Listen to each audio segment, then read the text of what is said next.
Hello everyone and welcome back to Anything Joe's, a collaborative journey through the world of G.I. Joe. My name is Greg Engel. And I'm Jaron Decker.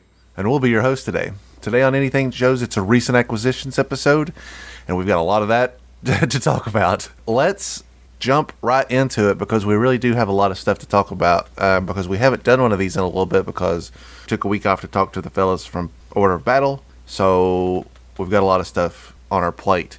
Let me just say, going into this, that this year, when I reflect on it, is maybe one of the most aggressive years I've had collecting in a very long time. I think I've done more for my collection this year than maybe in the last 10 years. I've finally started organizing what I have. I've started taking note of pieces that are missing to complete things. I am putting a plan in motion to complete things kind of in a chronological sense, and also I'm prepping for construction that's happening in my room. So I'm really excited to don't typically have a plan of attack when it comes to how I collect and get stuff done. And I'm sure I've mentioned this before, but a lot of my collection is stuff that I picked up when I was very young and has carried over to my adult life. And because of that, a lot of that stuff is, I don't want to say damaged, but there's a lot of stuff in my collection that's missing parts. Some very significant and some very small. But I'm starting to make a more concentrated effort on finishing that stuff up. And I'm starting to kind of see that is starting to yield some results finally, and it's pretty exciting. So we'll do a little back and forth because I know we both have a pretty good handful of stuff, and we'll sift through, what's actually worth talking about. The first thing I have on my list is actually I'm going to talk a little bit about what I just said, is that my restoration and my completionist work. When we went to Kentuckiana, I had picked up a tomahawk that was missing the tow cable and a winch, and I don't think I've mentioned this on a previous episode, but I did pick that up. So now the only thing that my tomahawk is missing is it has a broken canopy or windshield, whatever you want to call it, and then so I still need to get that. But I did pick up the winch and the tow cable, which was a pretty big deal. Also, seems like we talk about this every episode, but the Sky Striker that I've restored, that every time we talk about, I go, well, I'm pretty much done with it, and then I find something else. So I did pick up the second seat for the cockpit, which I wasn't sure I was really going to do, but it kind of fell in my lap, and simultaneously the front cover for the landing gear also showed up in the same deal, so I picked that up. So now this restored Sky Striker is literally only missing the two back covers for the wheels, and the parachutes, I guess, if you want to get serious about it. I'm not going to talk about it any more than that, other than I keep saying I'm done with it, and then I keep getting a little bit more complete with it, but it really has turned into quite a delightful restoration project. It's almost 100% at this point, which is amazing. I actually really love hearing about the Sky Striker restoration because it was so cool being able to see what it started as, and now it being pretty much done. It'll be pretty much done, and then find more pieces, and who knows. But it's just really cool to see, especially nowadays where we throw everything away, and you went back and you've increased the amount of near complete or complete Sky Strikers in the world. My next big project for that is my Crusader. It has severe yellowing and has for a very long time. I'm going to do a better job of documenting the process now that I kind of know what works and what doesn't. I'm going to put that through the ringer probably sometime early next year, because I got to find an appropriate container to hold it, and basically you just have to have a little workspace to get it done.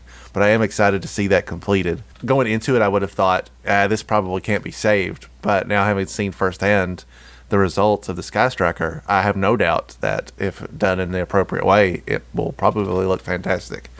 So that's something to look forward to. The only other thing I have in terms of restoration is I have a Toxo Lab that I bought as a kid, and I have, for the most part, taken pretty good care of it because it's one of my favorite play sets, except at some point, top piece of it got a huge crack in it. It broke basically, not in half, but was very significantly damaged, and it showed.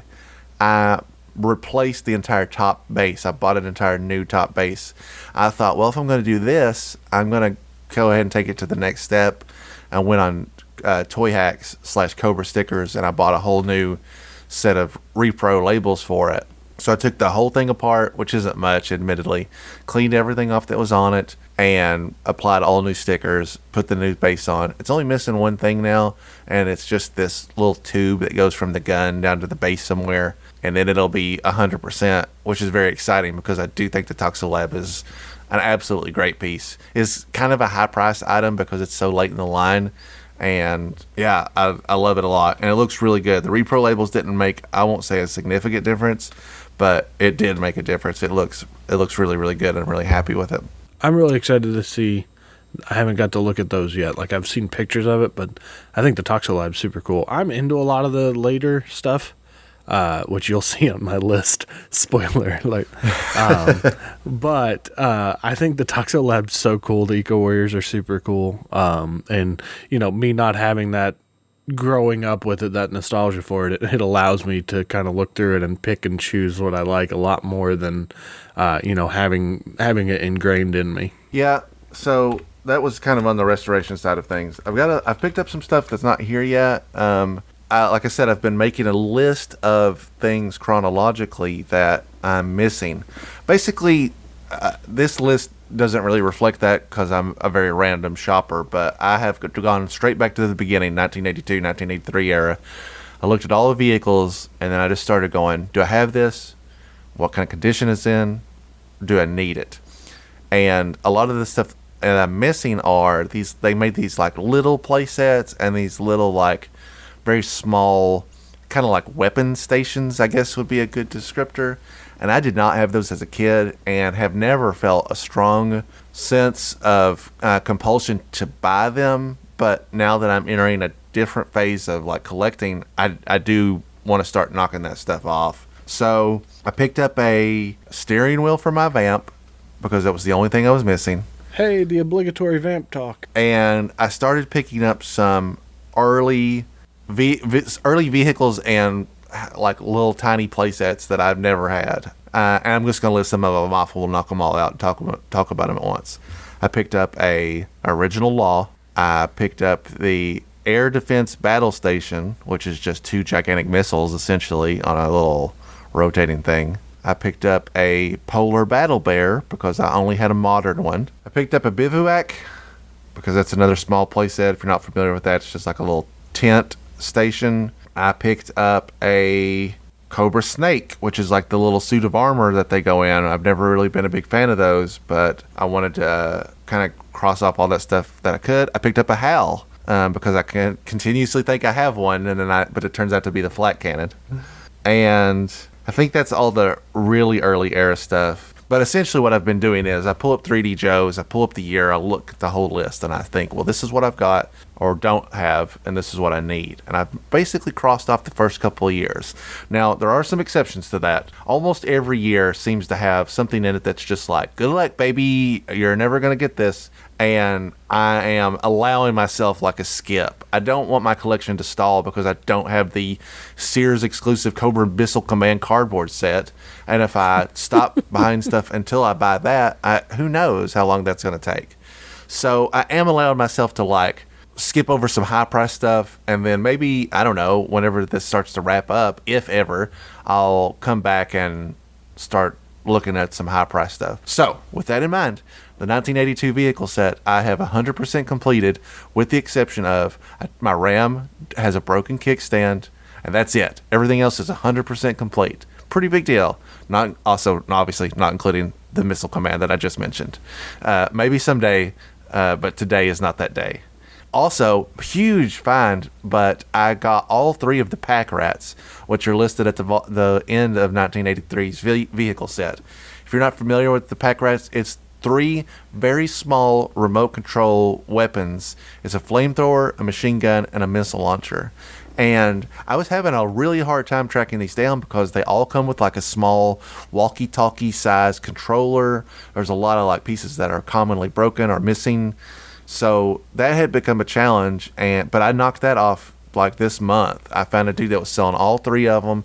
I think it was for like $50. Great deal. Absolute steal. So I scooped that up and worked out well. So, having said that, looking at the 1983 vehicle list, the only thing I don't have is the Cobra Viper glider and the Falcon glider, which I've looked at and are very expensive because they're easily broken. And so that's kind of like my pass for 83. Like, if I saw one and it was at a reasonable deal, I want it, but I've got to allow myself to keep moving forward because I'm not particularly impressed by either one of those pieces. I'm certainly not going to fly them because they'll probably burst into flame from the friction of the wind. So that's my pass for 83. Having said that, everything else, 1983, basically completely done. So I'm basically ready to start digging into 1984. Looking at the 1984 list of things is where things start to kind of get. I can see that I've got a little bit more work cut out for me. I don't own a complete Cobra Stinger. I haven't looked at all the stuff on this list to see what's incomplete, but I know my well still needs a little bit of work. I did order a set of vanes for the back propellers, which was pretty pricey and was probably like the biggest thing I'm missing.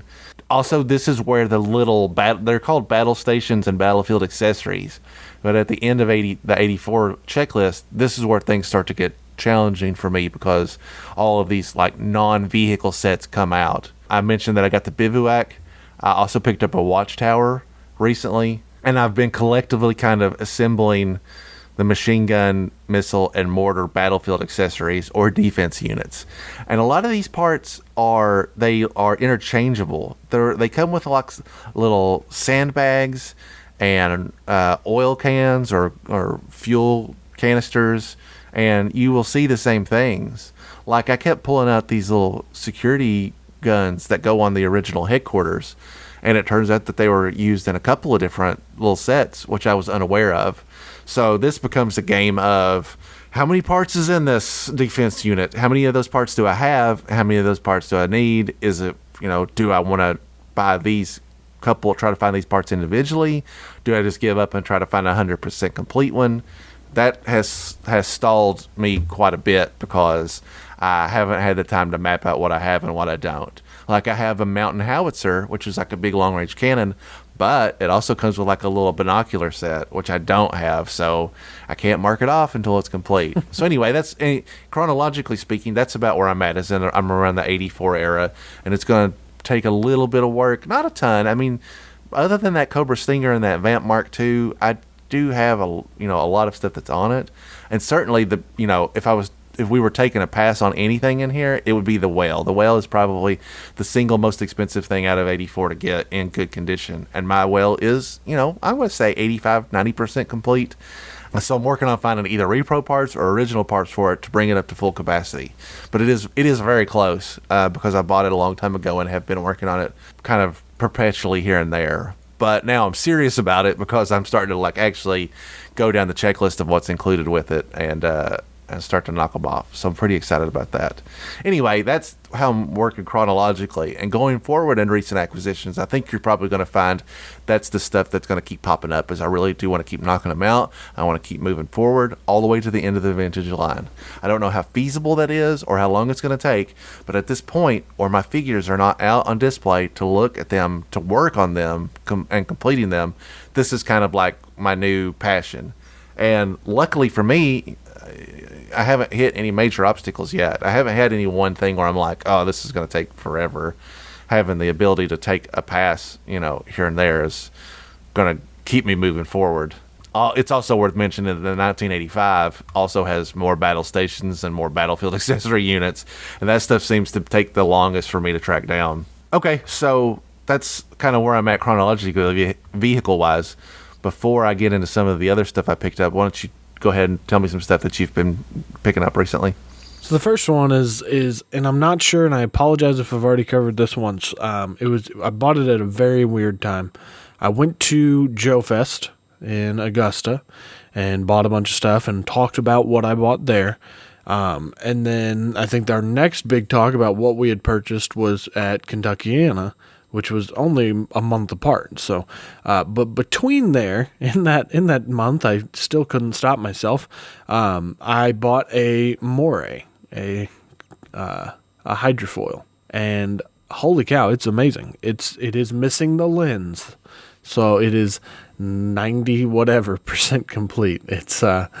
It's missing just the lens. That's the only thing that I need. And it's my first time seeing one, playing with one, anything. And I actually took it out today, day of recording, and we took it to a creek, and we had a blast with it. Me and my kids were playing with it in the water, and it did okay. It didn't capsize a single time.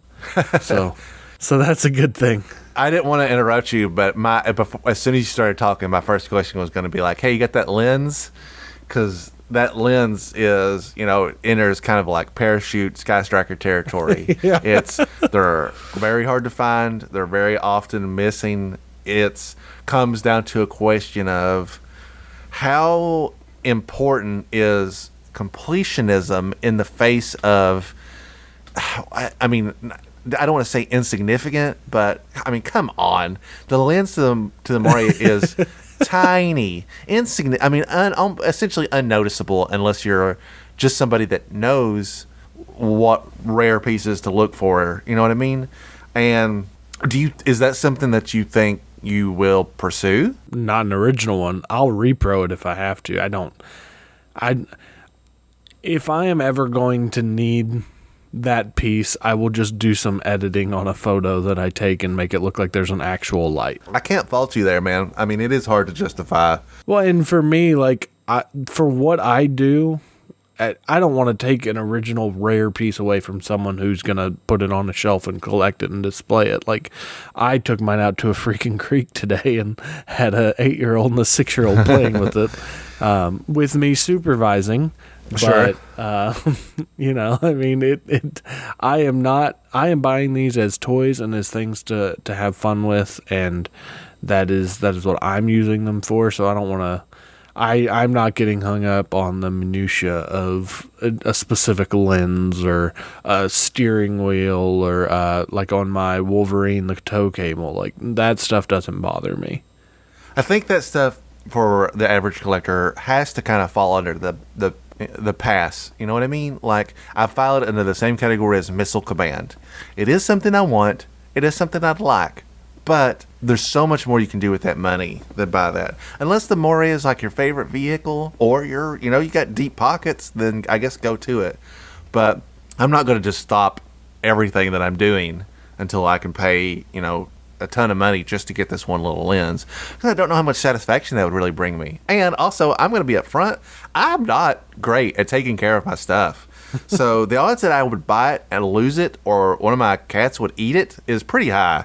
So I think it's more responsible for me to kind of look at other things that I can do with my money. Anyway, I'm glad you got that. It is a great piece. The moray is amazing. I have one that does need much more work than yours because I bought it a long time ago and it wasn't complete then. It's in okay shape. Yeah, I want to get like the GIJOE version and like the blue one. Heck, I would honestly take pretty much any version. That Toys R Us one is the GIJOE one, which I do have, and I think is real cool. That blue one is a con one. Oh, is it? That's gonna cost you a pretty penny. I don't have that one either. I don't have hardly any of the con vehicles because they were sold separately from the con set, and are, like most con stuff, is very limited numbers, which drives the price up also. I'm not gonna say it's not worth the money because they are great pieces, but I'm over here just trying to get a freaking Checkpoint Alpha. I can't I can't be looking at that stuff. All right, what else you got? So then the next thing is it's a weird one. Is somebody was selling 3 Sonic Fighter Vipers, so I bought all 3 of them. So that takes my total up to 4 Sonic Fighter Vipers. That's extremely random. It is. It absolutely is. Were they complete?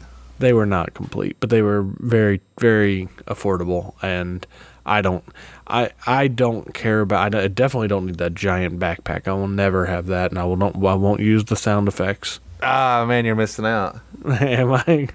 No. It probably sounds like summoning some or Eldritch Horror or something now after all the time has passed. Let me see what that. Go ahead. You can keep talking. I want to look and see what they say. Okay. Don't tell me because I do have one and I don't know if it works or not. I'll put a battery in it and we'll figure it out eventually. I do have one of the backpacks. The first one I bought was missing one gun was the only thing it was missing. I like the design of it. I don't know why I love those colors, that gold and orange. Just it's such a cool color combination that I didn't think of. So that's why I bought it. I mean, I like it. So, and I would like to say those would be my last, but I mean, who knows? If I find another person selling a couple that are a good deal, I might buy those too because I'm dumb and make poor decisions. But they have a couple weapons. I do want to talk about this paint scheme on this Viper a little bit, but I did listen to all 4 electronic battle sounds, and you're not missing on anything. The ones that are great are the ones that there's a second wave of these where they actually would say things. I find a tremendous amount of amusement out of. They'll be like, "Cobra attack! Cobra attack!" Armorbot's amazing communication skills. I do feel like carry over to the Sonic Fighters, but these Sonic Fighters are not the ones that talk.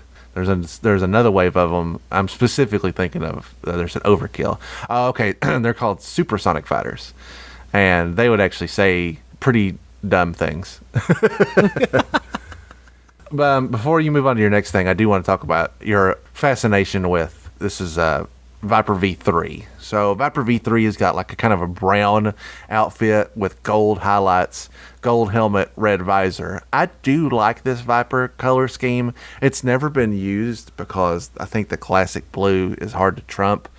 But in terms of just how many times they've tried to recolor the Viper, I do think this is one of the better ones. It really fits the era of the Cobra Commander that has the gold helmet with the red visor because it's like a very similar feel. I feel like if you use these Vipers and that Cobra Commander, they would be like really complementary to one another. I need to find that Cobra Commander then because I love that color. That Cobra Commander, which is an unpopular outfit, I loved as a kid because I thought the helmet was extremely cool. So he's got a helmet on. Is he blue? He's blue. He has like a big gold medallion with a cobra symbol on his torso. Yeah. He has a Look gold at him, helmet. V4. Yeah, that's a great. I think that figure is very good. They used him in the comic book for a really, really short amount of time, but I thought I liked it a lot back then. Oh, and you can see his face through his mask a little bit. Yeah, there was you can take that mask off, and it would have like an unpainted but molded, face behind it. That now I see it. See his face there. Yeah, I like this Cobra Commander. It's weird. I gotta buy one now. Thanks for that. Hard to make a new Cobra Commander outfit because people are immediately going to push back on it. But I think in retrospect, I think this is a pretty cool attempt. It looks much better, like when they put it in the comic book. And again, he's only in it for like maybe 2 or 3 issues tops, and he goes back to the norm. But I think when they drew it, they gave it a lot more style there as well. Gets a lot of hate, doesn't deserve it. Hard to believe that this is 1991 and only the 4th Cobra Commander when we would go on to have 50 plus Cobra Commanders, more arguably one of the most variations of a figure out there. And by 91 there had been 4 completely unique versions of his outfit. It's wild that Cobra Commander is older than I am. Yeah, that's great. Let's move on. So the next figure I picked up was a General Flag V1 with his like aviator jacket and his little general hat. Right, General Flag Jr. Technically. Oh, okay. Well, I think we talked about this before. That this General Flag is not the General Flag from the comic books that we've been reading. This is supposed to be his son. I don't know why they felt the need to do that, and I don't know how he made it to the rank of general also, unless it was just because of his name. Nepotism. Yeah. That's what it was. Yeah, it says, carrying on where his father left off, General Flag likes to be in the thick of it, meaning he needs a personal weapon as devastating as the G.I. Joe Brawler, a vehicle that most G.I. Joes wouldn't be caught dead in. Yeah, so, to date, there's only one. We talked about this also, but when we covered issue 5, Tanks for the Memories, they made a comic book 3-pack, and they put a General Flag in there, which was the one and only original General Flag figure they've ever made. Except on the file card to that, they describe him as the son of General Flag, which is wild because this is definitely General Flag Sr. featured in the book. I don't know why they did that, unless there was some legal reasoning behind it, like they weren't allowed to make it the original one. And General Flag, I don't know what else to call him other than General Flag Jr. to keep the difference apart. General Flag Jr. He's the third. He's never done anything. He doesn't lead the team. He doesn't really seem to exist in the history of G.I. Joe. General Flag Jr. the third is a leader that likes to be in the thick of it, okay? He doesn't need your slander. General Flag Jr. the third sounds like somebody that went on the Gilligan's Island expedition. Yeah, he was right behind the professor and Marianne. Builds radios out of coconuts. Anyway, sorry. Which one of these did you get? I got the V1, so the one with the tan jacket, not the black jacket. Okay, that is the one I had as a kid. Also, it wasn't until I got serious about completing my run that I had to track down the black jacket because it just doesn't seem to. I guess it just wasn't as abundant out there. Or maybe because I bought the brown one first, I was like, I don't need this again. I bought him for one photo that has not seen the light of day yet on our Instagram. Give me one more thing and then we'll... So let's go with I bought a Beachhead V1 complete. Pretty commonly broken crotch piece on those guys. So difficult. We're getting harder and harder to find one that's in very good shape. Yeah, you're not wrong. It was one of those things that I was searching for a Snake Eyes V2 for a whole long time, and I couldn't find one. And I kept looking, and I kept looking. So finally, I just did the little, let's just see what's out there, and found him. And was shocked that he was actually complete and not broken and busted up. Great figure. Absolutely one of the defining figures from that run. Does really stand out as an absolute MVP, even of that very competitive year. And I'm not a huge Beachhead fan. I mean, I don't have anything against him, but still just an amazing figure from head to toe. All right, so back to me. I wasn't really familiar with this, but apparently in 1991, they remolded Quick Kick for a mail-away offer from Hasbro Direct. And he was available from 91 to 94. To put that in perspective, Quick Kick came out in 1985, 1986 in there. So that's quite a bit after the fact. And apparently the mail order version was manufactured in, I think it was Brazil as opposed to China historically. It's kind of how the production runs. So this particular Quick Kick has kind of fun school colors is how I would describe it. Their colors are much brighter. The skin tone is a little bit more peachy instead of tan. The plastic is cheaper, and then the accessories also are kind of wobbly. So I didn't know that when I bought it. I was just like, cool, here's one that's in the bag. And I'm not mad about it because in a very real sense, it's not a different figure, but it's a significant variation from the one that I have, which is pleasing when you're collecting. So that came in, I checked them out in the bag, and I thought, yeah, I'll probably find a display for this to have as I am just kind of slowly toying with the market to see what's available out there. But it was cheap. But maybe it was probably around the same price as a complete regular Quick Kick would be, except this one's never been touched by human hands, so it makes it a little bit more appealing to me. And while we're talking about vintage figures that I picked up, I'm going to go ahead and knock some other stuff off of this list that I picked up. So even though I don't have my figures are all put away in kind of tackle boxes, where I took them off of my old home, off of the shelf of my old house, and they're in a staging area until my shelving gets done. So it's really hard for me to see something and go, do I have this? Do I need it? Is it complete? Blah, blah, blah. But there are some things that I know right off the top of my head that are incomplete. And so if I see stuff like that, I usually try to go ahead and grab it. And to that effect, somebody was selling a complete bullhorn, who I think is a very underrated character. If you're not familiar with Bullhorn, Jaron, he's kind of like the negotiator. He comes with a big megaphone to talk people down or whatever. Doesn't get a lot of use. Almost bought him one time and then somebody else claimed him before I got him. Doesn't get a lot of use in the books, but I think is a pretty good character. He is in that era of just before things kind of get wild. He's that Lightfoot, Repeater, all those guys kind of come to mind as figures that are like, these are pretty good figures, but they're so close to the breaking point for many people in the collection that I feel like they get overlooked a lot.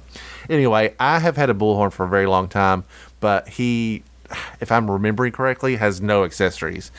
So, and Bullhorn comes with a lot of stuff. He had, I mean, megaphone aside, he also has like he has a gas mask, and he had like a kind of like a briefcase where you could assemble like a rifle stock and a scope and a barrel that all came apart, and then you would put him in his backpack. So he has a lot of accessories for a figure of this era, and for me to not have any, I thought, man, I might as well just go all in and just get the whole thing. So that's what I did. I bought a complete Bullhorn, something that I can mark off my list, and in the off chance that he's in better shape than the figure that I have, now I have a figure to trade or sell down the road. And I picked up another figure that I knew that I didn't have complete, although he was closer to being complete than this, and that is a Shockwave version 1. Now, if you're not familiar with Shockwave version 1, Sharon, I would encourage you to go ahead and take a look at him because he's a great figure. Shockwave is like a SWAT guy. He's like blue, like a got a bluish color and stuff, right? Yeah, sort of got the same beachhead vibe, except he has a hat also on top of his little like mask. So he's cooler. Or baklava, whatever they call that. Wait a minute, baklava. Gotta be careful. One of them's a dessert, and one of them's a I think I named the dessert. He is pretty sweet though. Heyo. So the Shockwave that I had, I only had a submachine gun.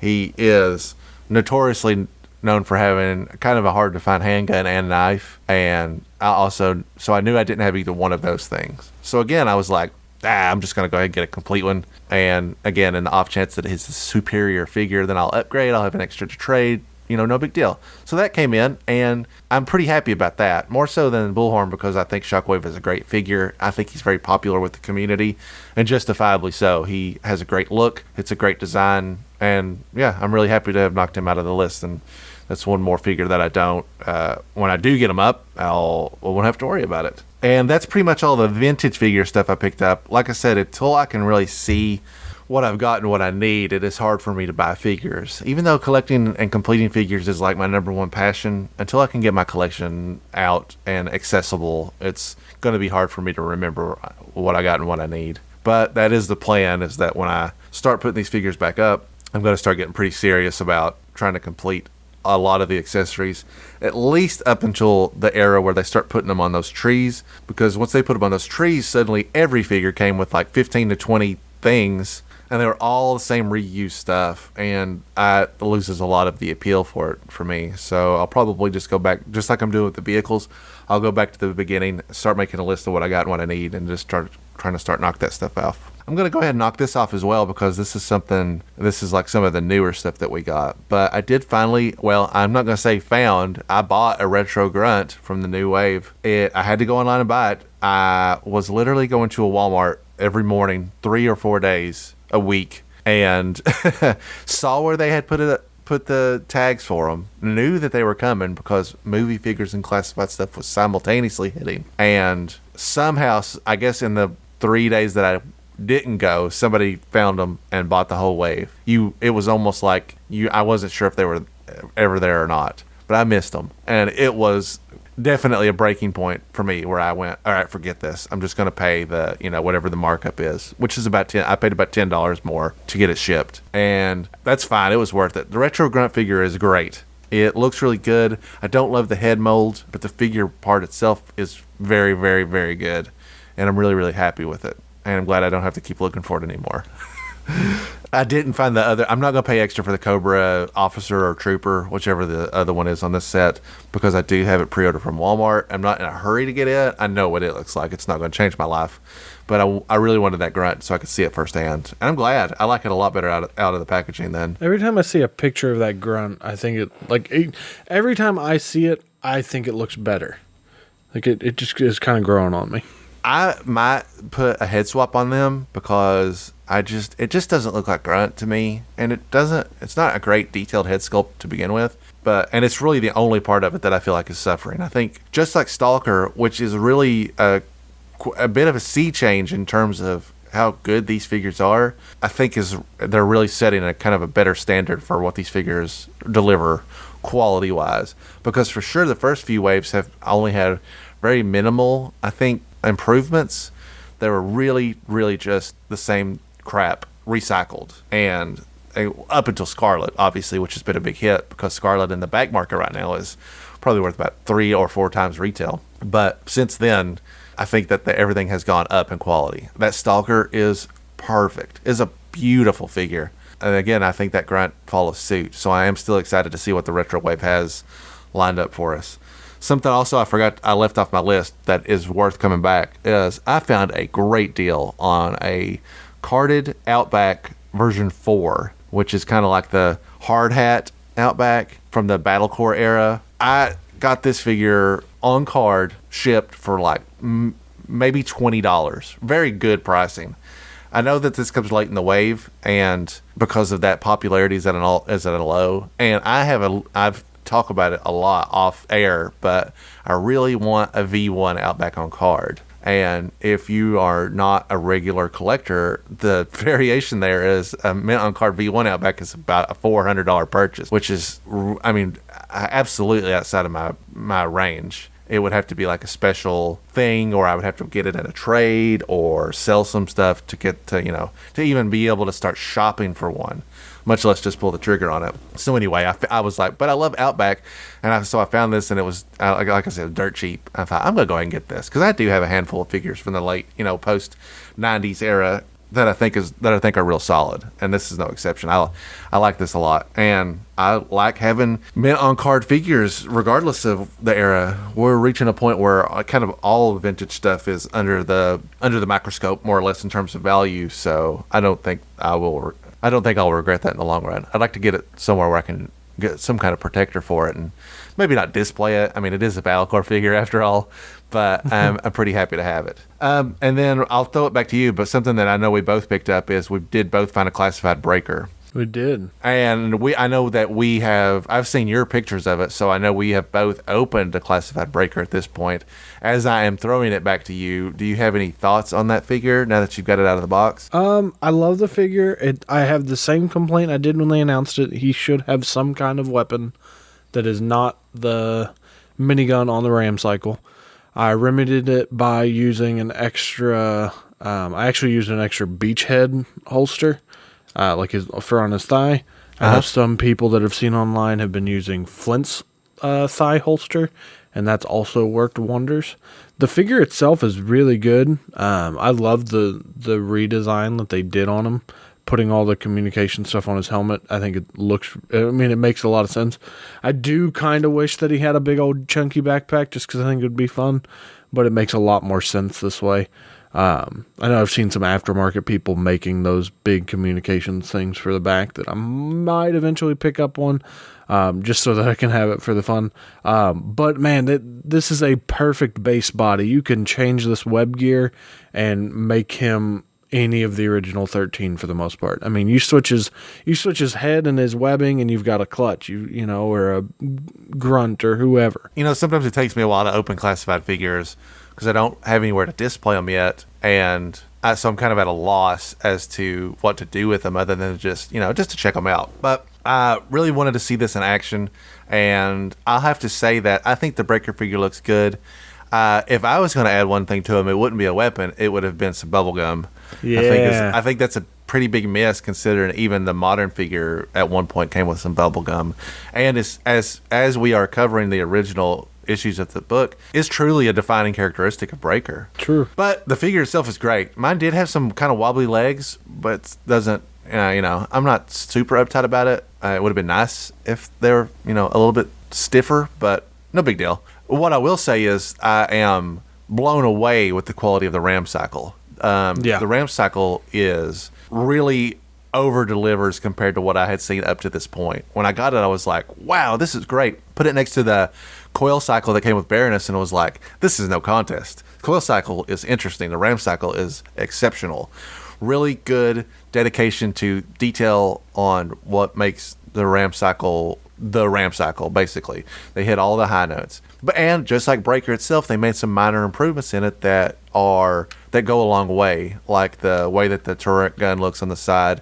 It all works, man. Whoever designed it gets an A+ from me. I hope they continue in that line. I know that there aren't a lot of iconic vehicles that are this scale in the G.I. Joe line, so I'm glad they started with something great. In general, the idea that Breaker got made this early in the series is mind-blowing to me. Absolutely not something I would have ever thought was going to happen. And for it to come with a great rendition of one of the very first vehicles is a big hit. Yeah, I'm excited to see where they go from here. Like, if they will bump it up maybe to the next size. I mean, of course, they're not going to make a flag. I've made my peace with that. But if they start making Vamps or Badgers or... I say one of those is feasible and the other is a pipe dream, buddy. I'm gonna start a petition for them to make the first vehicle they make a Badger. I think that it is an inevitability that sometime in the next 5 years we will see a G.I. Joe vehicle or project show up on the HasLab. Which, if you're not familiar with, the HasLab is kind of like I'm going to call it like basically Kickstarter for toys. Yeah. They say, here's something huge. You might more recently be familiar with the Marvel Sentinel that they just did. And the idea is we need X amount of people to commit to spending this much money and then we'll make it. And I think that is something that we will see. I don't know what it's going to be, and I have no idea how expensive it's going to be expensive. I can tell you that right now. I think, now I don't know what vehicle, of course, that would be up to them, but I think it could be that next size. So you could see like a Rattler size or a Dragonfly size or something like that. Like that, to me, trying to think in my brain, scaling it up, or heck, I mean, maybe even going up to like a Sky Striker. Something in that range would be, because I mean, they try to normally be about 300-400, right? I think that's where most of them have been falling. Yep. So I don't know. I mean, I'll back it if they make a. I need to start telling them that everyone wants a Badger. That's what I need. I'm gonna start just getting on every single social of every person that's involved with the G.I. Joe brand. I'm sure they'll not block you for that. I'm like, trust me, everyone I talk to I wants promise a Badger. it's a big hit. Everyone loves it. Okay, stranger. Block. Yeah. All right, give me some more stuff that you got. Okay, so going off the classified, I also got my heavy artillery roadblock. I was lucky enough to get him. He is awesome. I love that figure. Now, don't get me wrong. I actually still like the previous one a little bit more because I like the green that they had on the second, the repaint of the original roadblock. I like it just a bit more. I like the tattoo and I like the beard, but I really like this figure too. So in my mind, I'm going to figure out which one gets to be roadblock and which one moves over. I'm guessing V2, or the repaint will probably end up being heavy duty or someone like that, or maybe a whole new character. And this one will be roadblock because it seems like people are more receptive of this version. But I think it's great. The gun it's the same as the Ram cycle, if I'm not mistaken. I haven't looked at them in a second, but they are different colors slightly. So I picked up that one, and then I also got a barbecue, a classified barbecue. I bit the bullet and I got one. I think the coolest thing that I picked up recently was that I got the prize pack from the Escape Theaters.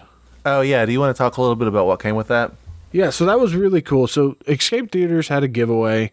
They did it on Facebook. There was one winner chosen at all Escape Theaters, which it's not a giant chain. It's not one of the top two. But there's a few of them around. So they were doing a prize pack giveaway, and it looked really cool. They've got it on their Facebook. You can go back and see. It's another one of those videos that I've recorded. It's in the can, but it has not been edited yet. But it was really cool. So they sent us a note. On the note, it was like, hey, thanks for doing all this. Thanks for, like watching the movie, and here's all these cool things. And then in the original prize pack announcement, there was supposed to be a pullover, like a pullover jacket. And so in the note, they were like, hey, it's actually shipping separately, so we apologize.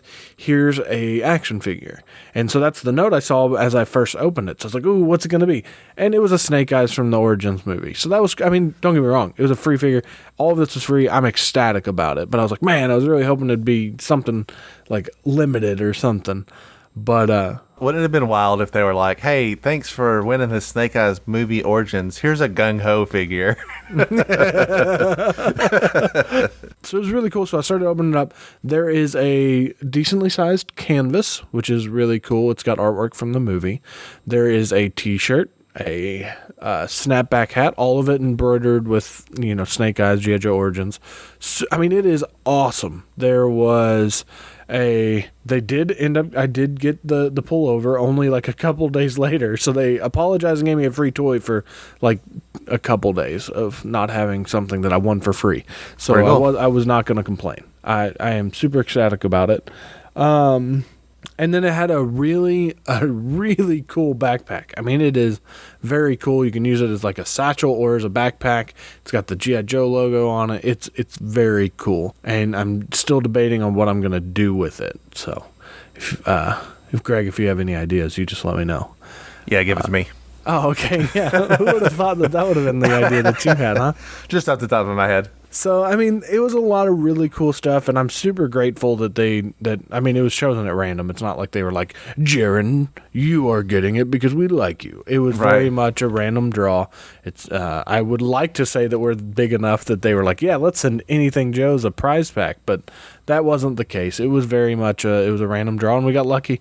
I do think it might have had something to do with the fact that in my comment on the announcement of the drawing, I was like, hey, we rented out a theater for your movie. Like, there can't have been many people that could say that.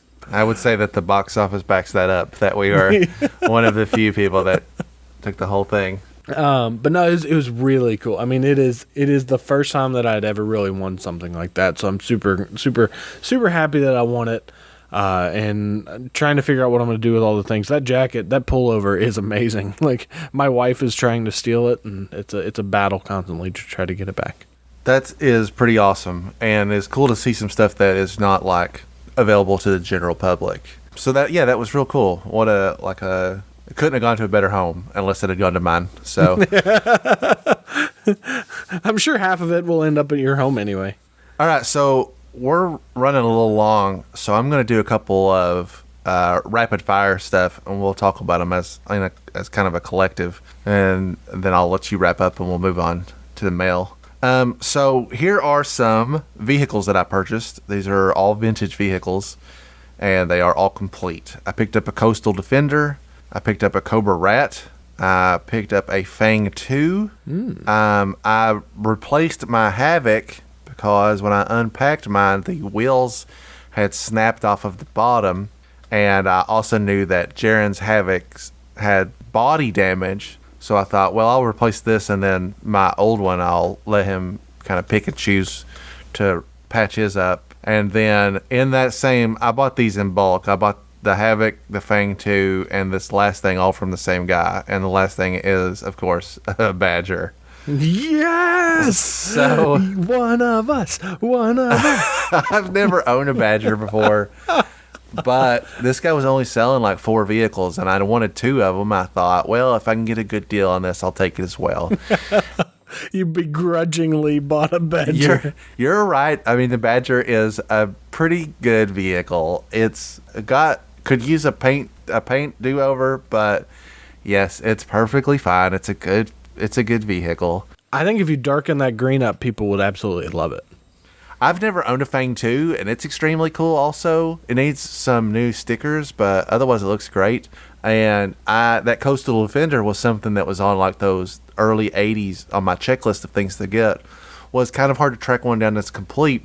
It is bonkers. It's literally just a trailer, and then it kind of like opens up almost Transformer-like and has a bunch of weapons and stuff inside. I could never imagine using it in any scenario, but I wanted to check it off my list, so I was actively pursuing it there for a bit. The other thing that my other bulk purchase is, I bought some FSS figures and a con figure, and I will list those now. I bought a figure subscription service: Slice, Repeater, Hit and Run, and Iron Claw. I bought all of these from the same guy on eBay.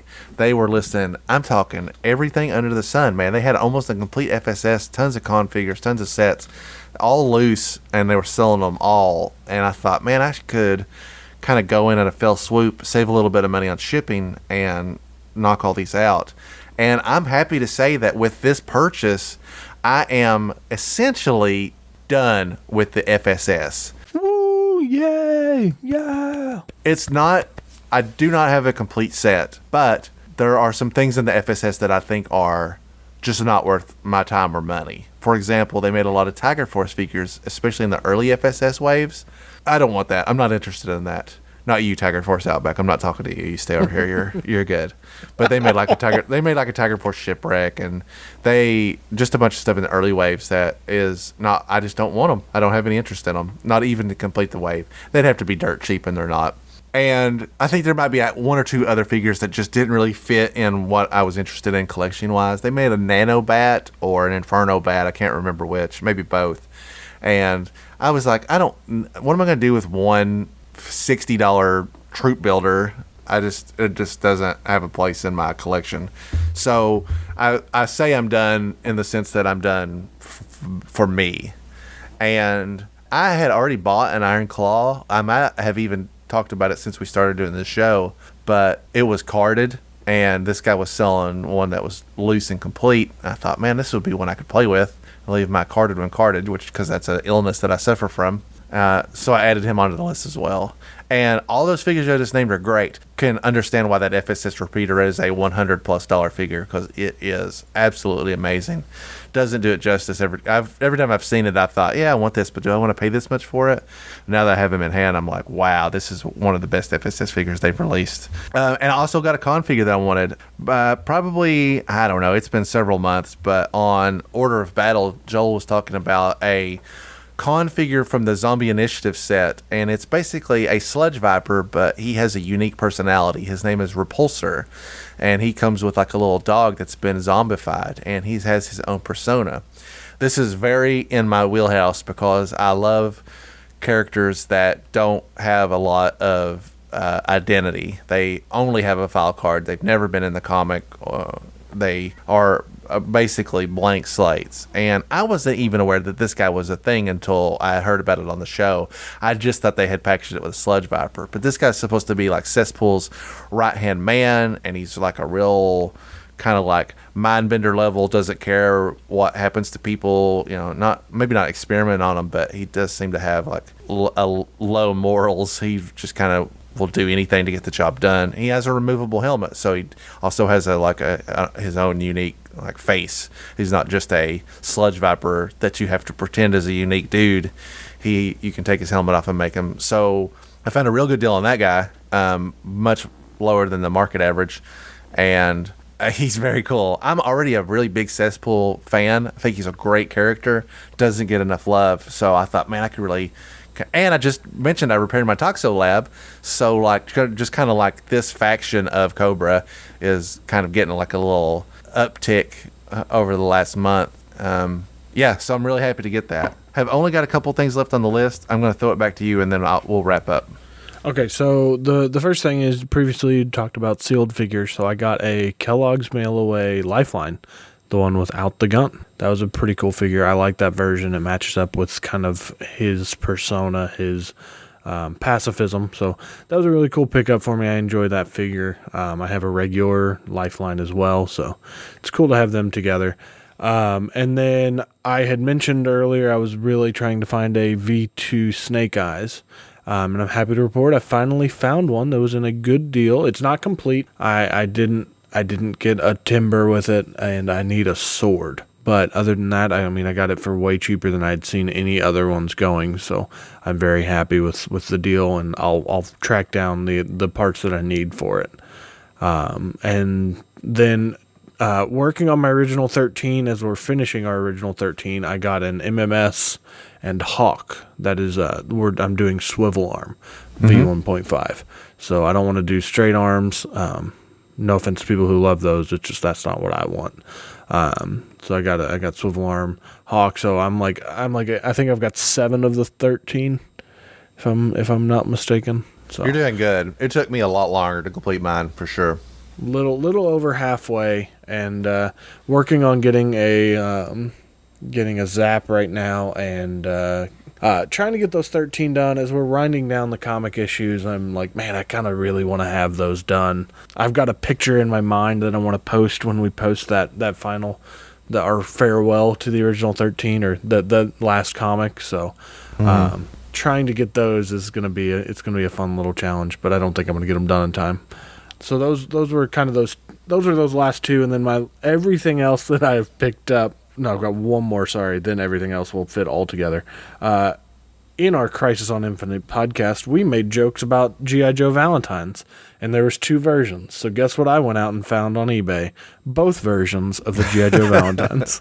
Did you get the ones that folded up into paper airplanes? I did. You best believe I did. I got to see that in action. I want to take a step back. I was talking about what an iconic figure Beachhead version 1 is in the line, but a Snake Eyes V2 is maybe the definitive G.I. Joe from the vintage line. Everybody's got their favorites, and Snake Eyes V2 is not my favorite, but if you took a person off the street and were like, what's the best G.I. Joe? I have a feeling Snake Eyes V2 would win a lot of votes. It maybe other than, I don't want to throw something out because people will write us, but I think that is almost like the face of the vintage line in a very real way. So finding that figure in any capacity, unbroken, is something to celebrate for real. Yeah, I think to me that's probably the one that, like, if you took that toy out and asked people on the street, what is this? I think that would get the most correct answers. Yeah, you're probably right.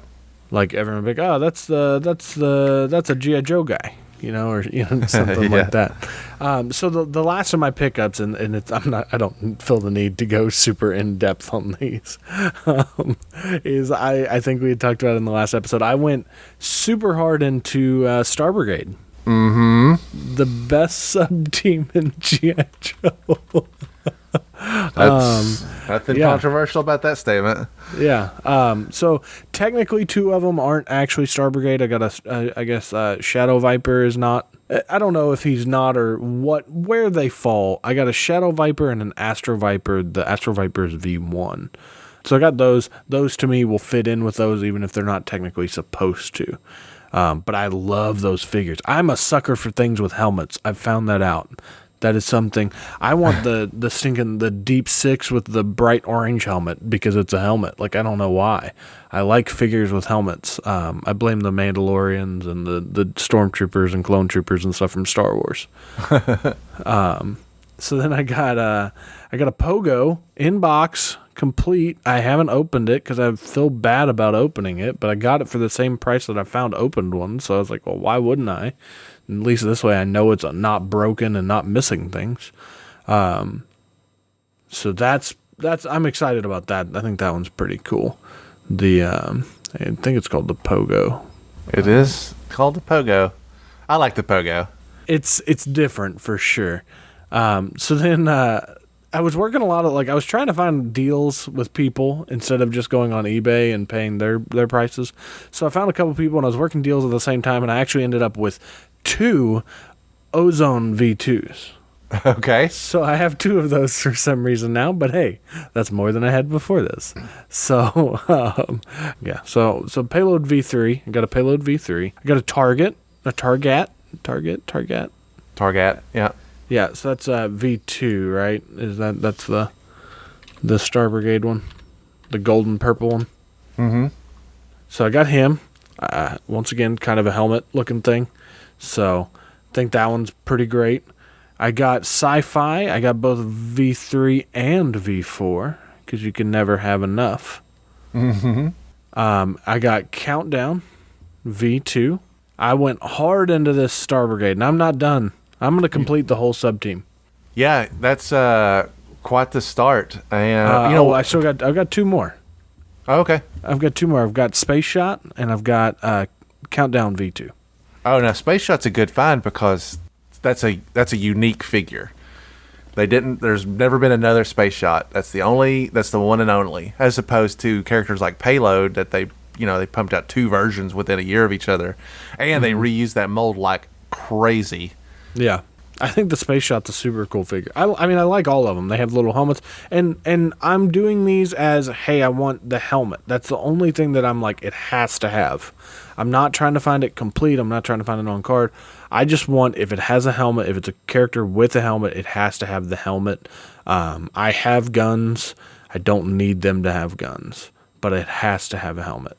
That was my mentality when I was just trying to get figures. I was like, the helmet is really the only defining thing that I absolutely have to have with them. Yeah, if they had if it's a specific figure with like a backpack that's actually like unique to it, not just like here's a big storage thing, or here's a Sonic Fighters backpack, where it's like a gimmick, then I would probably want those. But there's none that I've seen that I'm like, oh, I have to have that backpack. Are you gonna buy an armor bot or what? Oh, absolutely. I've got a couple on my watch list for sure. I really want to track down those. What are those things called? Like the Power Fighters or whatever they are. Yeah, those are with I think the one comes with gears and the other one comes with a something Viper. That's a Techno Viper. Yeah, so I want those, but those are ridiculously priced right now.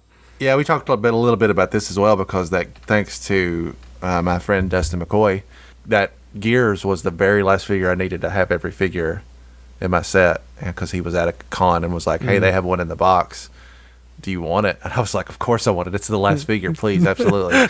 And so that was like a huge deal. So I have that particular set unopened, which is crazy now. Let me just say, if you aren't following Dustin McCoy on Instagram, you're doing yourself a disservice.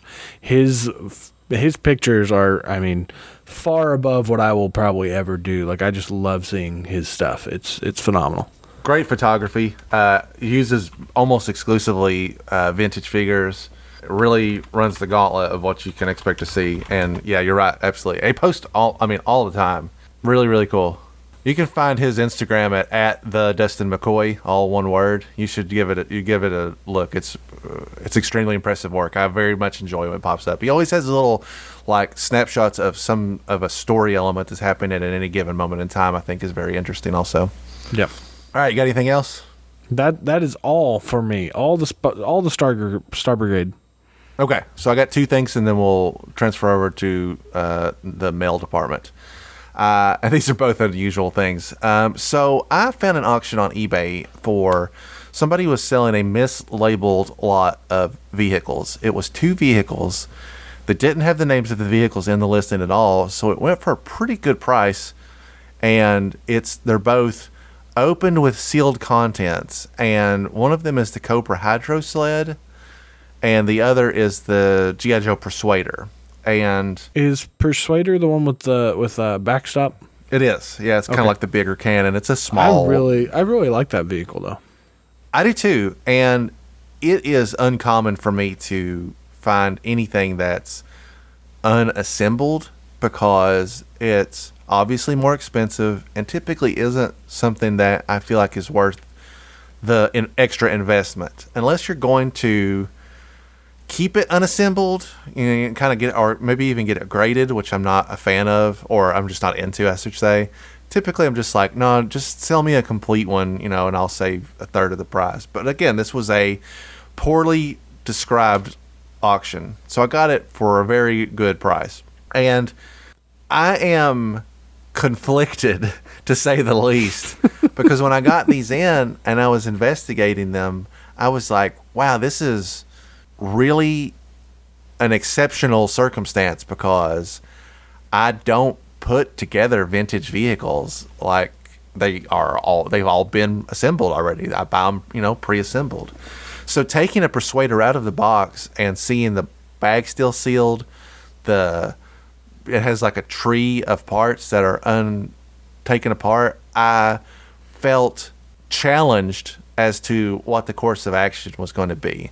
My original intent was I'm going to buy these, I'm going to trade them or resell them to get more money out of them because somebody will want this and preserve it as is.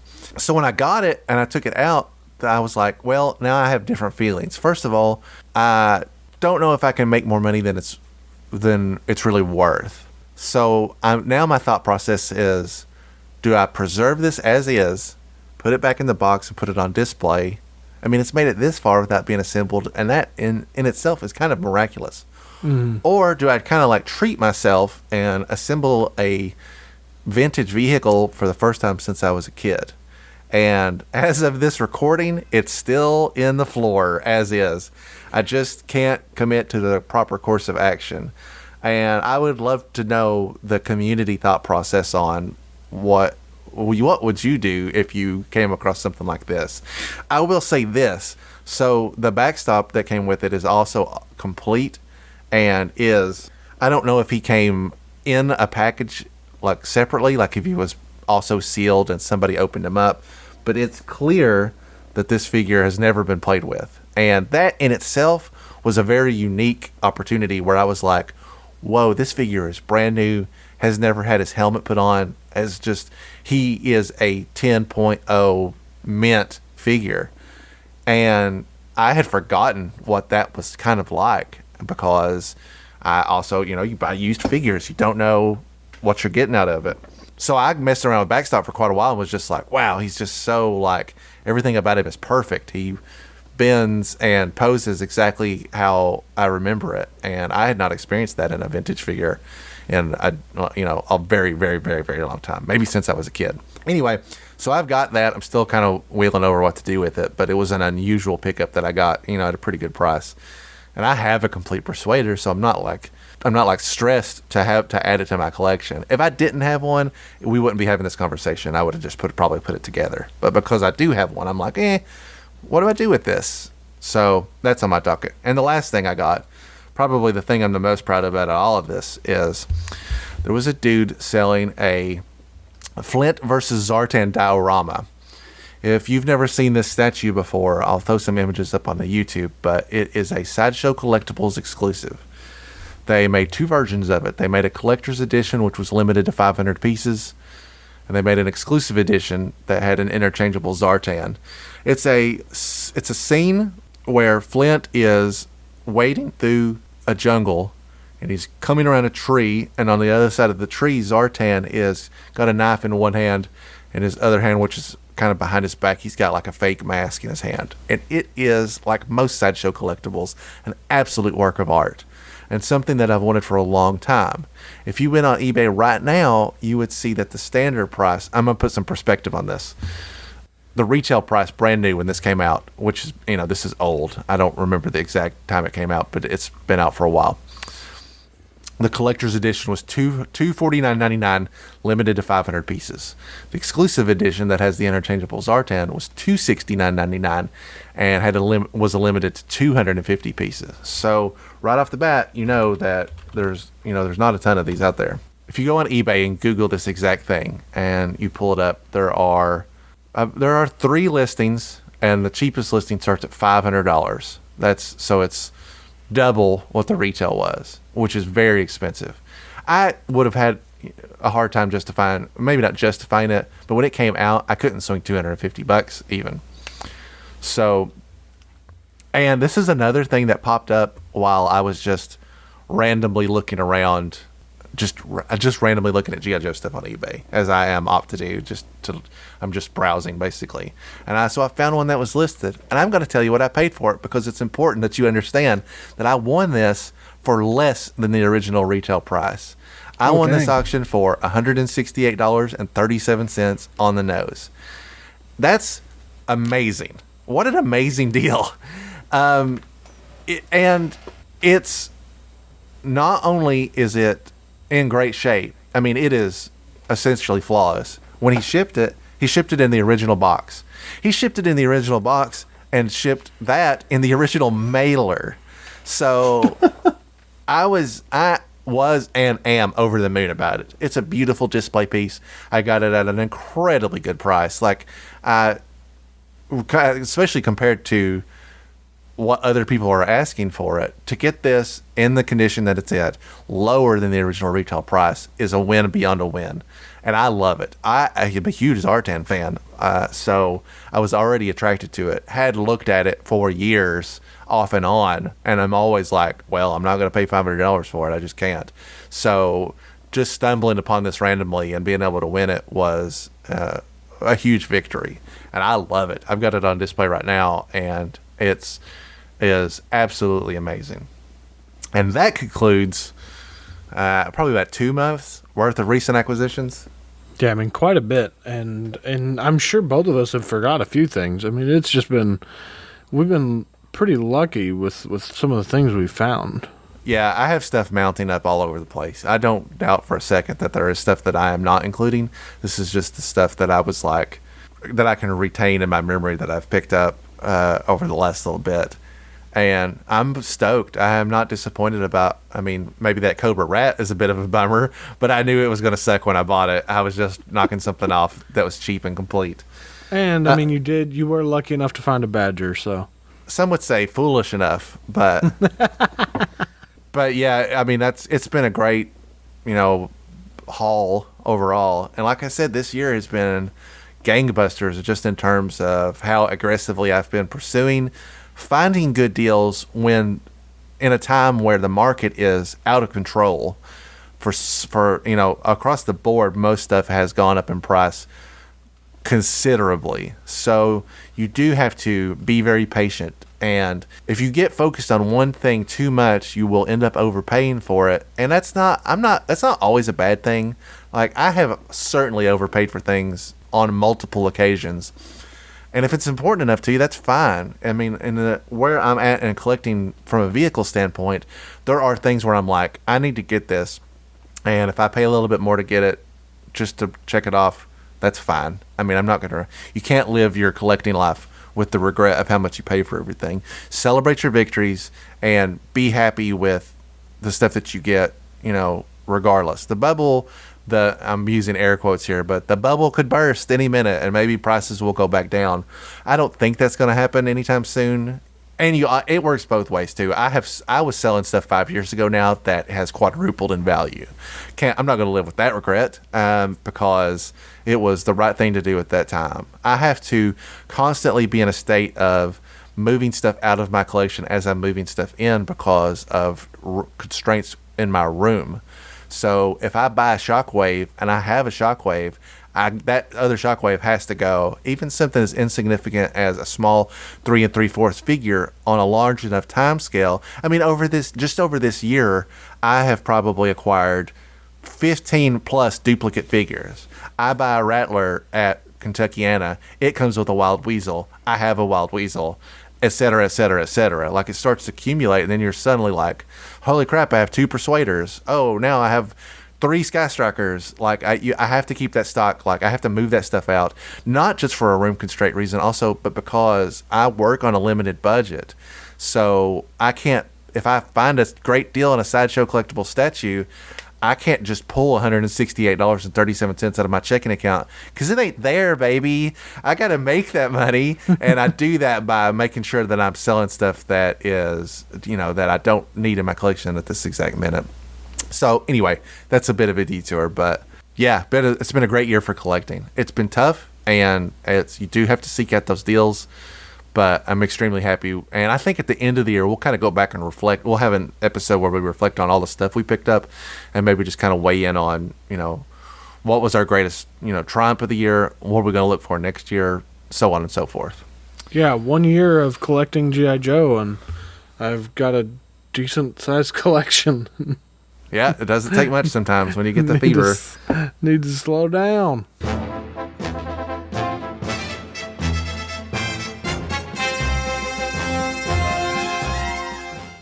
So we got mail, which is not incredibly uncommon, but got a letter. And always appreciated. But this gentleman had some questions for us, and so I thought we would talk about it a little bit.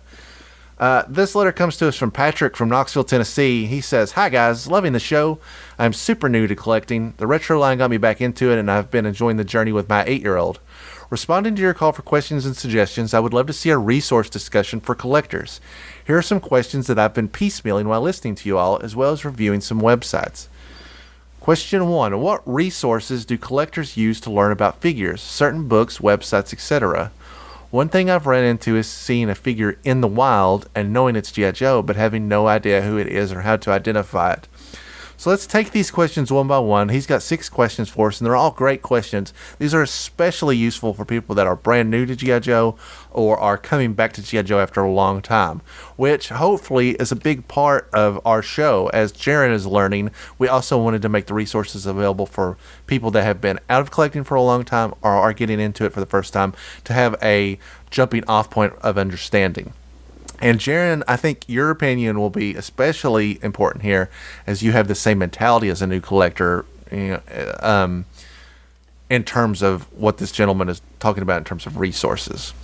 So, in terms of resources collectors use to learn about figures, there are probably really only 2 prominent websites that people continue to use for identification purposes. Even the casual user is probably going to know that one of them is 3DJoes.com, which is run by Carson Metaxas, an amazing asset to the community. And the other is Yojo.com, which has been a valuable asset in the past, but has had basically been abandoned. The people that own the website are no longer interested in basically keeping it updated. And we are finding on a daily basis that things are disappearing from the website with no one to fix them. Like Distro V1 is gone and is probably gone forever. It just becomes a broken link, and there's no administration to take care of it. So most people in the community are shifting or have shifted to 3D Joe's. There are some limitations to that, because I think 3D Joe's is a better resource, bar none, in terms of the detail and the amount of information that you can find. But it's important to note that 3D Joe's is incorporating more content, as they have added to the amount of people that are working on it, but they don't have any modern figures. You're not going to find any classified stuff, any retro stuff. They don't have the ability to identify weapons like Yojo does. So Yojo does still have lots of resources that there are essentially no competition for at this point.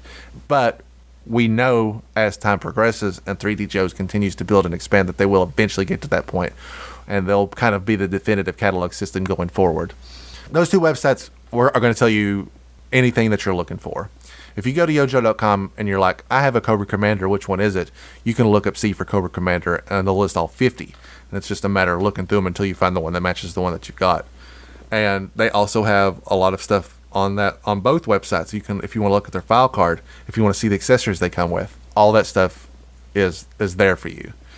If you are looking for baseline information on identifying a G.I. Joe figure, a vintage figure always has a year stamped on its inner thigh, on the leg, or the butt if it's very old. And then you're basically 90% done. Take that year, plug it into either one of those websites, look at the 15-ish figures that came out that year. You'll be able to figure out which one you have. I will scroll through both of those websites just looking at them by date. It is not uncommon for me to sit there and go through and be like, what are the 84 vehicles? And then I'll go through and I'll be like, oh, that's cool. And then I'll go straight to eBay or Facebook groups and make, is anyone selling these? This is something that I'm kind of interested in. These things I think look really cool.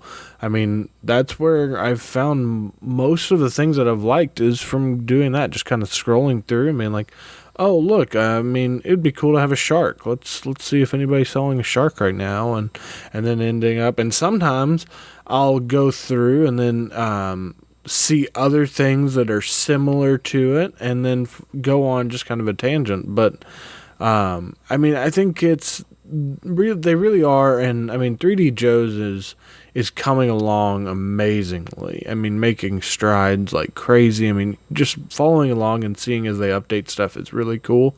Well, I mean, I like that they do like the 360s, and things like that, where like everything is kind of, you can see it from all angles. I think really the biggest thing also is finding some groups, finding some Facebook groups, or chatting with us, or like, I mean, on Instagram, there's quite a few different Joe people on there, and then coming to conventions as well. Like, I mean, you've got a lot around you.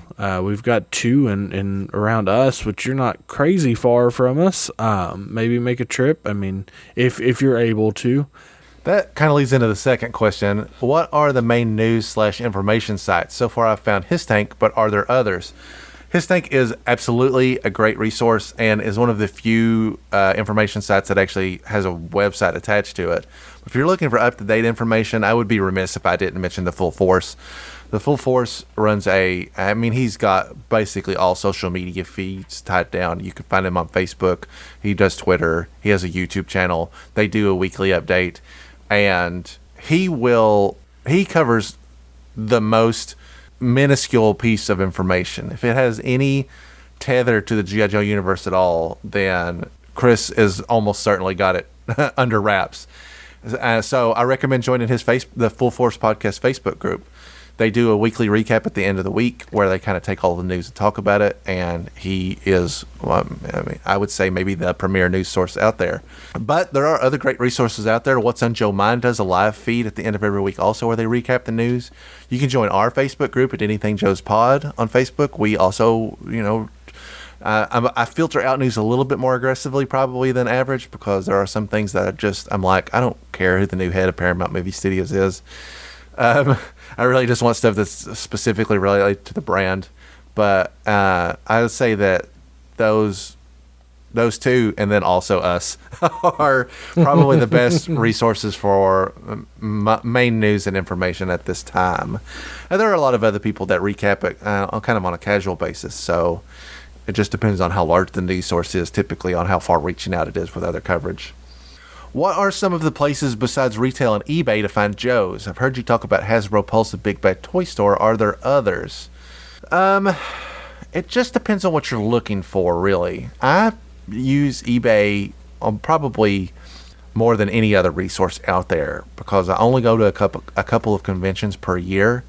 And if I'm ordering something that's upcoming new stock, I will lean into the 2 that you've already listed. I'd like to pre-order from Big Bad Toy Store because they have a flat $4 shipping on almost all items. That's a very aggressive way to purchase, and they'll also let you build up multiple items and pay that $4 for several things if you have the patience to wait. Hasbro Pulse, if you pay their $50 yearly membership, is free shipping and early access to some content, which I also think I at least got my $50 out of what I purchased from them this year. Yep. So I don't regret upgrading to that. I've also recently pre-ordered stuff from Entertainment Earth, which did a good job with fulfillment, and I think they fulfilled that Snake Eyes and Timber 2-pack maybe earlier than almost everybody else out there. With you being in Tennessee, another one would be Dorkside Toys. That's for like new, like classified Joes and stuff. They're in Tennessee, if I'm not mistaken. So that would probably be a pretty quick one. Yeah, and there's really not a ton of other stuff out there. Jaron, I know you probably use a little bit of a larger web of retailers than I do. Is there anything else that you would recommend? Any place else that you shop kind of regularly? Those are the biggest ones. I mean, if you're wanting to get really into it, you can go to like Robot Kingdom for things that are overseas, things that are exclusive. Sometimes they'll have things that are like exclusives here that are sometimes easier to get over there. And then, of course, all your regular... I don't recommend going to a place unless it's an exclusive when we're talking about like Target, Walmart, GameStop, Best Buy, all those things. I only recommend going with those places when they have an exclusive. If you're looking for older stuff, you might try looking for... I don't really think that the yard sale thrift shop find is so rare nowadays. Check your local Goodwill because those finds are few and far between nowadays and will almost certainly waste more of your time than be rewarding. However, if you are willing to travel a little bit, or maybe you have a trip that's coming to take you through certain areas, there are definitely comic book and toy retailers that deal in vintage toys that are known for specializing in G.I. Joe stuff. Kokomo Toys comes to mind right away. Kokomo Toys has a expansive collection of G.I. Joe stuff and is a real thrill of a store to visit. Oh, I guess I would be remiss, since you live in Tennessee, to not give a shout out to Destro's Toy Den, who's based in the Nashville area. You should if you're looking for something specific, reach out to Todd. We've dealt with Todd. I mean, almost every time I meet him, I have something. He has something that I want, and is bar none one of the most aggressive sellers out there. We have a great working relationship with Todd, and he has never disappointed me one time out of all the stuff that I've purchased from him. So you should reach out to him. He almost certainly does Comic Cons in your area, and would be worth the time to see what he's got. And if you're within a road trip, I mean, being in the Midwest, you've got your, Cincinnati, Ohio has a couple really cool shops. Louisville, we have our South Louisville Toy Mall. And, I'm sure there's other places that are not too crazy far that maybe you could plan a weekend trip or something like that. That would be really cool. I mean, like going to the toy department and going to, Toy Crate, what's the other one? House of Plastic, and there's a few other ones there in Cincinnati. We've got Villan's here in Louisville as well. So there's a few within not too crazy far reach that maybe you can come up to and hit if you're wanting to spend some time really hunting Joes. What are the shows or conventions for collecting I should be paying attention to in terms of when they are and what they cover? So there's only about 3 or 4 G.I. Joe exclusive shows that I think really put the spotlight specifically on G.I. Joe stuff.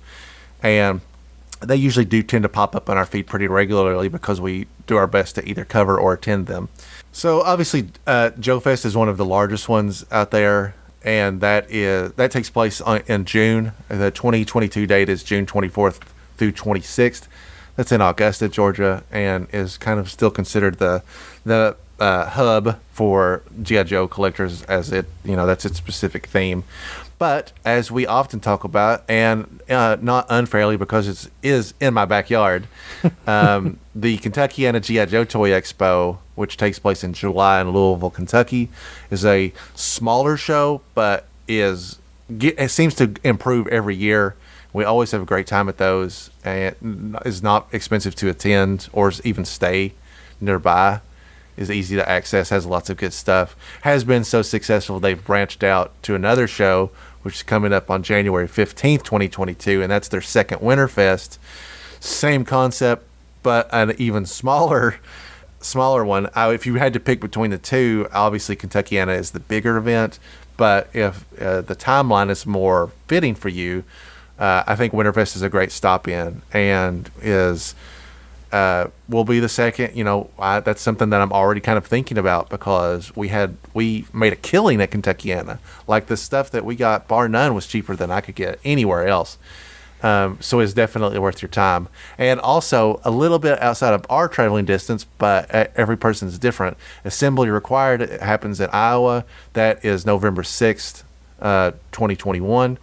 Those guys have lots of great stuff as well. They have an amazing attendance package where they have stuff 3D printed. They make shirts. They have some of the coolest creator convention created. Ooh, that's tough.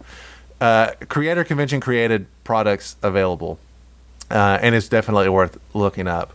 I'm still not sure I understand Black Major / Repro figures. Is he using original molds to create O-rings? I love them and am buying some. I just wasn't sure exactly what they are. On that same topic, what is kit bashing? Let me work backwards through this, and I'll talk a little bit about kit bashing, and then, Jaron, I'll let you talk a little bit about Black Major, because that's something that you've been getting into. Yeah. Kit bashing is a very simple term. It's sometimes also called LBC, which is essentially meaning that you are assembling a figure and you are doing no construction on it. You don't need to put any paint. You're not changing any part of the figure other than the way that it is assembled. So if you take a vintage figure apart and you make a new figure using the parts of, say, 3 or 4 other figures, and that's the only thing you do, that is what a kit bash is. You've just bashed a bunch of parts together, didn't do any arts and crafts but and you've made a new figure. I like to call those the only customs I will ever be able to create. Yeah, absolutely. Don't take that tone for me to think that I am looking down on it. I do a ton of LBC or kit bashing and have made some fantastic figures out of it. Sometimes the best solution is the easiest solution. And if you're interested in customizing, is a great place to get started. Something that doesn't require any technical skill whatsoever. Just a screwdriver is all you really need, and you can get going. Harder with modern figures or like the retro figures. But even then, sometimes I'll pop a head off and put a new head on, and boom, you got a whole new figure. Black Major stuff and Red Laser, also two guys that they basically are molding old vintage parts and then repurposing them. And so, for example, they might take a Snake Eyes V2 and cast a mold of the entire every part of the body. And they send it off to the factory and they mold however many. He comes back and then they get painted in a professional capacity, not like hand painted, obviously, because he distributes. I'm assuming upwards of thousands of them, and then he'll put a spin on them. So he'll take Snake Eyes V2, and here's what he looks like if it was in Python Patrol, or here's what he looks like if they had made a Tiger Force. Here's I have some Stardusters that were Black Majors here's a Starduster if he had been a Night Force figure. Here's a Starduster if he'd been in Air Patrol. Here's a Starduster if he'd been Tiger Force. These figures are not the same quality as an original vintage figure. I'm not going to say that the plastic is inferior in any way, but they definitely have some hiccups. But you aren't going to find anybody else making new, classic O-ring style figures out there. So, and the price is certainly, as aggressive as it, going out and picking up a retro figure from Walmart. So I think it's a sweet spot in terms of creativity, quality, and pricing. What are your someone that has more recently started looking at Black Major stuff and repro figures in general, Jaron? What's your take on that? Yeah, I really enjoy them. For me, that's kind of like my fun, like, headcanon of like, oh, well, if this, what if they needed a bat in an Arctic setting, or what if the entire Joe team was like, in space, like Star Brigade, because it's the best. Or all these different things where they kind of change or alter it, and create a new character or a new version of a character. I think it's really great. I mean, I just picked up some that were like the early days of G.I. Joe, where it's like Hawk when he was young, and like it was a Black Laser or Black Major, esque figure.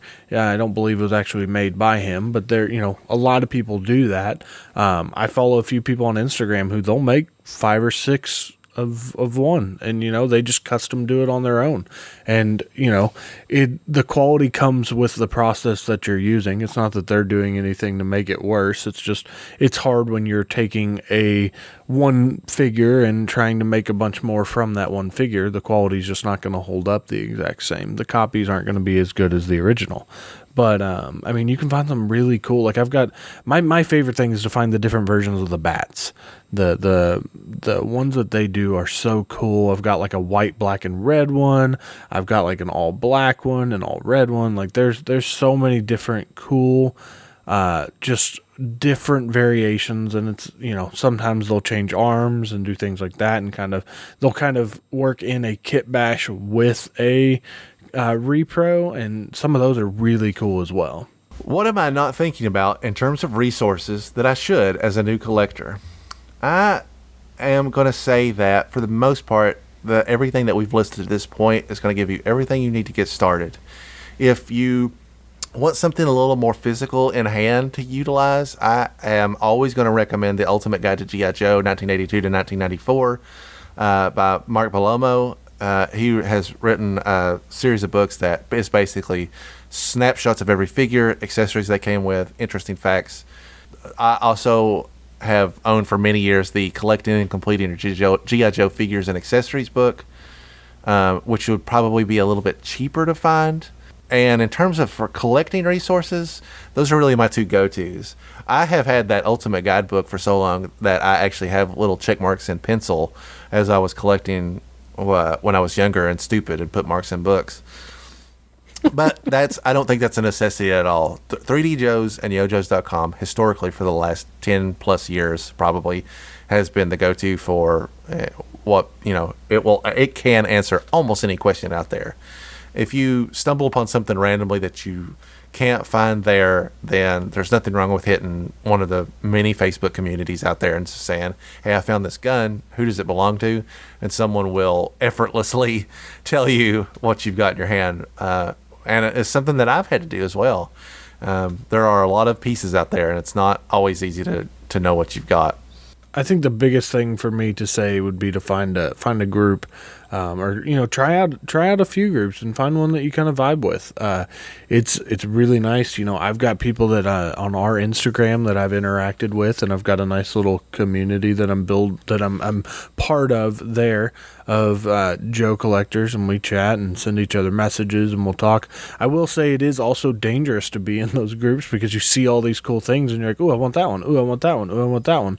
And so it might spur you on a little bit too much, but that's a big one is, being able to talk with fellow collectors, fellow enthusiasts of G.I. Joe, and just in general, it's really good to be able to do it not on your own. For me, it will likely be newer, retro and classified, and I will likely start picking up the Black Major figures because I love the Army aspect of them.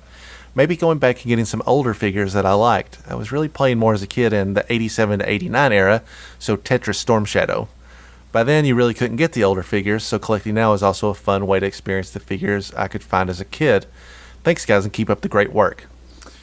So, the good news is the 87 to 89 era is probably I won't say the most affordable, but is in a price point right now where most figures are fairly easily obtained at a reasonable price, even by today's market.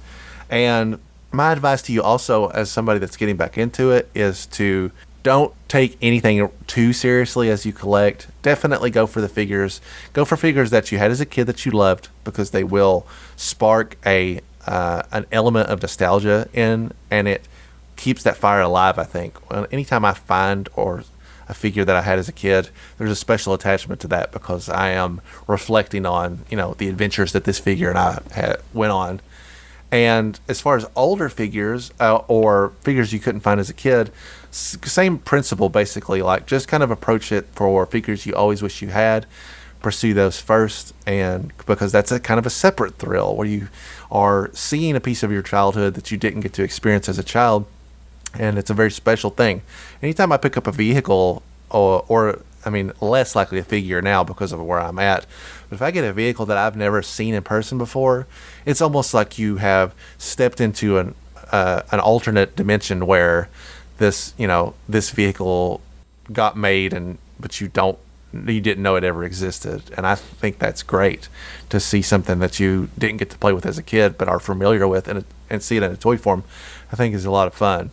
And I think fun is the key word there. Don't collect it in too literal of a sense. You seem like you have the mentality of the best possible mentality for it, is that you're approaching it in a fun and casual way to pick up some pieces of the collection, to both rekindle your childhood passion for it, but also to get some stuff that child Patrick just didn't have a way to access. And that's the freedom of being an adult, baby.